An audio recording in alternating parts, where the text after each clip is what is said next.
ዛሬ እጅግ አስደናቂ ስለሆነውና ብዙዎች የተፈጥሮ ተአምር ብለው የሚጠሩት ወደ ጊሽጣ ቅጠል ሻይ ዓለም እወስዳችኋለሁ። ይህ ሻይ ካንሰርን ከመከላከል ጀምሮ የደም ስኳርን ለማስተካከል፣ የእንቅልፍ ችግርን ለመቅረፍና ሌሎችንም አስገራሚና አስደናቂ የጤና በረከቶችን የያዘ ነው። ነገር ግን ይህ ሻይ በትክክል እንዴት ነው የሚሰራው?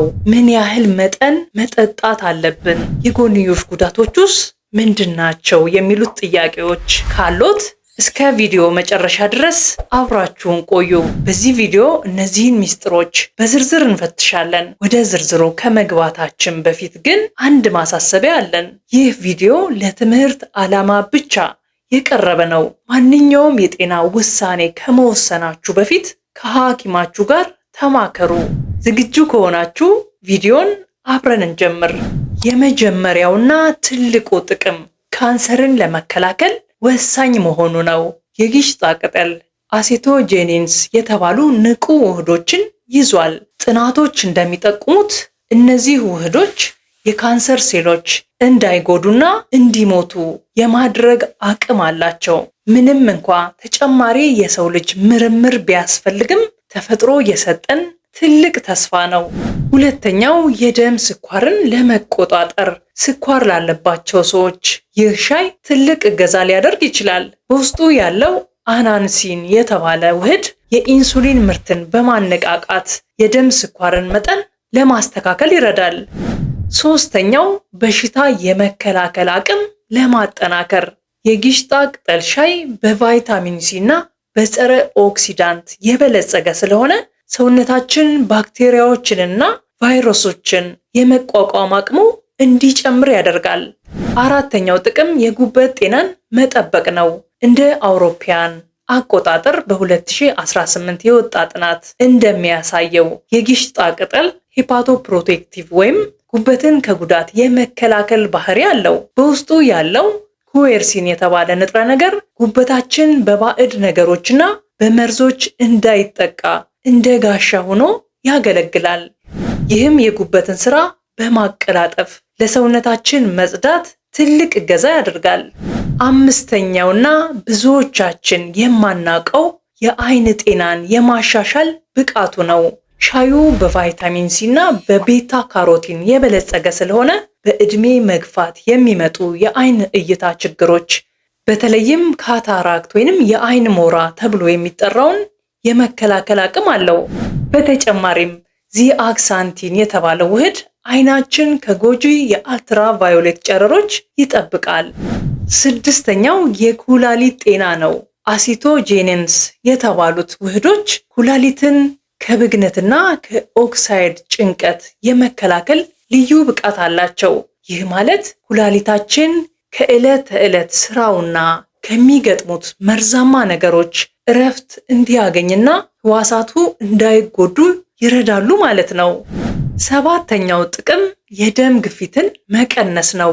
የጊሽጣ ቅጠል ሻይ የደም ስሮች እንዲሰፉ ወይንም ቫዞ ዳይሌሽን በማድረግ ደም በቀላሉ እንዲዘዋወር ይረዳል። ይህ ሂደት በልባችን ላይ የሚፈጠርን ጫና በመቀነስ የደም ግፊትን ወደ ጤናማ ሁኔታ እንዲመለስ ያደርጋል።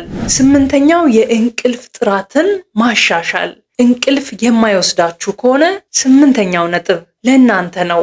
በውስጡ ያለው ትራፕቶፋን የተባለ አሚኖ አሲድ ሰውነታችን ወደ ሜላቶኒን ወይም የእንቅልፍ ሆርሞን እንዲቀይረው ያደርጋል። ይህም ጭንቀትን በመቀነስና የነርቭ ስርዓታችንን በማረጋጋት ጥልቅና ሰላማዊ እንቅልፍ እንድንተኛ ይረዳል። ዘጠነኛው የቁርጥማት ወይም የመገጣጠሚያ ህመምን ማከም ነው።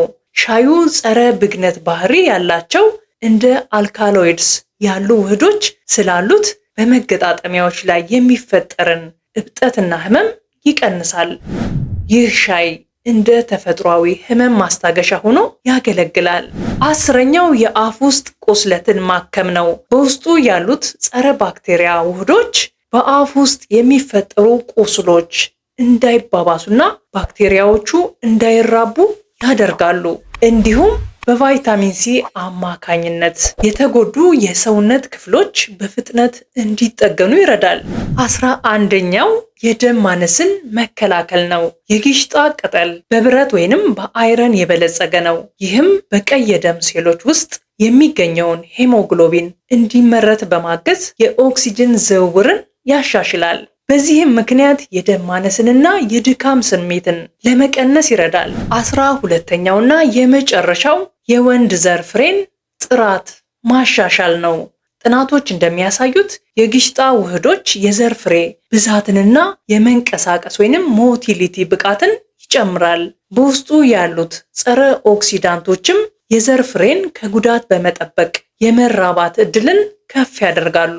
አሁን ደግሞ ይህንን አስማታዊ ሻይ በቤታችን እንዴት እናዘጋጃለን የሚለውን እናያለን። ቅጠሎቹን መምረጥ ከ10 እስከ 15 የሚሆኑ ትኩስ ወይም የደረቁ ቅጠሎችን ያዘጋጁ። ከዚያም ማጠብ፣ ቅጠሎቹን ከአቧራና ከቆሻሻ በደንብ ያጽዱ። በመቀጠልም ማፍላት ነው። 1 ሊትር ውሃ ማንቆርቆሪያው ላይ ይጣዱ። ውሃው ሲፈላ ቅጠሎቹን ይጨምሩ። ከዚያም በደንብ ማንተክተክ። እሳቱን ቀንሰው ለ20 ደቂቃ ያህል ውሃው በግማሽ እስኪቀንስ ድረስ ያንተክትኩት። ለብ ሲል አጥልለው ይጠጡ። ለጣዕሙ ማስተካከያ ማር ወይም ሎሚ መጠቀም ይችላሉ። ታዲያ ይህ ሻይ መድኃኒት እንደሆነ ማሰብ አለብን። በቀን ከ1 የሻይ ሲኒ በላይ ባይጠጡ ይመከራል። እንዲሁም ለረጅም ጊዜ ለምሳሌ ለወራት ያለ ማቋረጥ ከመጠጣት ይልቅ ለ2 ሳምንት ጠጥቶ ለ1 ሳምንት ማቋረጥ ሰውነታችን እረፍት እንዲያገኝ ይረዳዋል። ማንኛውም ነገር ከመጠን ካለፈ ጉዳት አለው። የጊሽጣ ቅጠል ሻይም የሚከተሉትን ጥንቃቄዎች ያስፈልጉታል። ነፍሰ ጡር ሴቶች መጠቀም የለባቸውም፣ ምክንያቱም ማህፀን እንዲኮማተር ስለሚያደርግ በፍጹም መጠጣት የለባቸውም። የነርቭ ችግር ያለባቸው ሰዎችም በተመሳሳይ ከመጠን በላይ መጠጣት የነርቭ መንቀጥቀጥ ሊያስከትል ይችላል። የግፊት መድኃኒት የሚወስዱ ሰዎች ግፊታቸው በጣም እንዳይቀንስ መጠንቀቅ አለባቸው። ውድ የሀበሻ ኬር ቤተሰቦች፣ የጊሽጣ ሻይ ተፈጥሯዊ የሆነ ትልቅ ስጦታ ነው። በአግባቡ ከተጠቀምንበት ለጤናችን ብዙ ጥቅሞች አሉት። እናንተስ ይህንን ሻይ ተጠቅማችሁ ታውቃላችሁ? ውጤቱስ ምን ነበር? በኮሜንት መስጫ ላይ አጋሩን። ይህ ቪዲዮ ጠቃሚ ሆኖ ካገኛችሁት ላይክ ማድረጋችሁን አትርሱ። ለወዳጅ ዘመዶ ሼር በማድረግ መረጃው እንዲደርሳቸው አድርጉ። ለቻናላችን አዲስ ከሆናችሁ ደግሞ ሰብስክራይብ በማድረግ የደወል ምልክቷን በመጫን ቤተሰብ ይሁኑ። በቀጣይ በሌላ ቪዲዮ እስከምንገናኝ ጤናማ ሆናችሁ ቆዩን።